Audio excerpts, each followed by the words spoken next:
18 লক্ষ লোক বোধহয় ট্যাক্স রিটার্ন দিয়েছে ইতে, প্রায় 70% লোকের zero tax. Can you imagine? 100 জনের মধ্যে 70 জনকে ট্যাক্স দেয় না। কোথাও শুনেছেন যে কারো ইনকাম 25,000 টাকার বেশি? সবার নাকি 25,000 টাকার কম। বাংলাদেশে এখন সময় আসছে, যেহেতু অনেক রকম ফাইন্যান্সিয়াল চ্যালেঞ্জের মধ্যে আছি আমরা, দেশের যদি বিনিয়োগ বাড়াতে চাই বা বিদেশি বিনিয়োগ বাড়াতে চাইলে আমাদের ডেফিনেটলি এই যে অডিটার এবং চার্টার্ড অ্যাকাউন্টে তাদের রোলকে আমাদের গুরুত্ব দিতে হবে এবং তাদের রোলটাকে সিরিয়াসলি নিতে হবে, যে কোনো অর্গানাইজেশন। এবং সেটা কিন্তু সরকারি বেসরকারি সবার জন্য, খালি প্রাইভেট ফার্মের জন্য সেই অডিট করবে সেটা কিন্তু পাবলিক ফান্ড ম্যানেজমেন্টের জন্য কিন্তু এই অডিট অ্যাকাউন্টিং এই স্ট্যান্ডার্ডগুলো দরকার আছে। অর্থাৎ সব মিলে। আর আমাদের এনবিআরের যারা ট্যাক্স রিটার্ন করে তাদের জন্য আরও বেশি দরকার।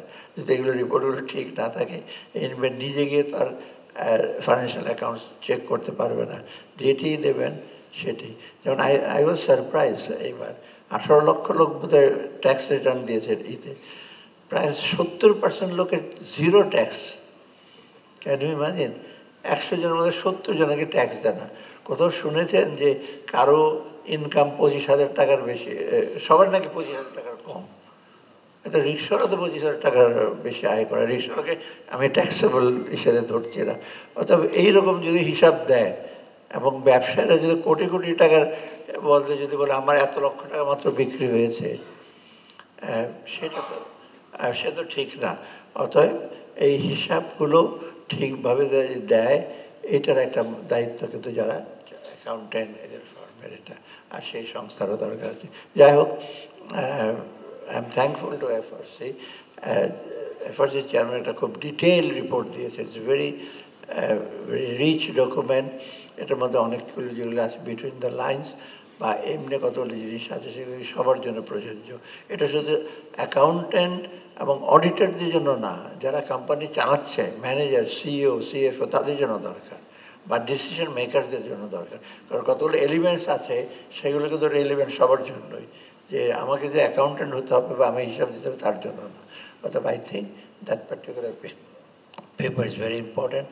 আর এখানে যারা বিভিন্ন মন্তব্য রেখেছেন তাদেরকে আমি ভেরি ইম্পর্ট্যান্ট কমেন্ট করেছেন।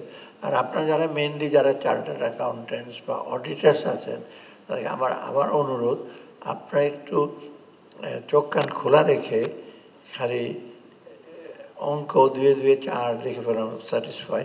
আর রিস্ক বেজ অডিটিংয়ে তো বোধ হয় আরও একটু দেখতে, খালি ভাউচার বা যোগ বিয়োগ দেখলে হয় না, তাই না? আরও কোন কোন জায়গায় রিস্ক আছে, কোন কোন ইস্যুতে, সেগুলো একটু সেগুলো দেখতে হলে আবার অন্তর্দৃষ্টি লাগে একটু। অন্তর্দৃষ্টি মানে আমি বলছি না আপনার প্ল্যাটো অ্যারিস্টটল হতে হবে, নিজে একটু নিজের জ্ঞানটা অ্যাপ্লাই করলে কিন্তু আপনারা আরও বেটার কাজ করতে পারেন। আপনারা ভালো কাজ করছেন, এই যে প্রশংসার দাবিদার আপনারা। আপনার এই যে আপনাদের জন্যই মোটামুটি কিছুটা জবাবদিহিতা আছে।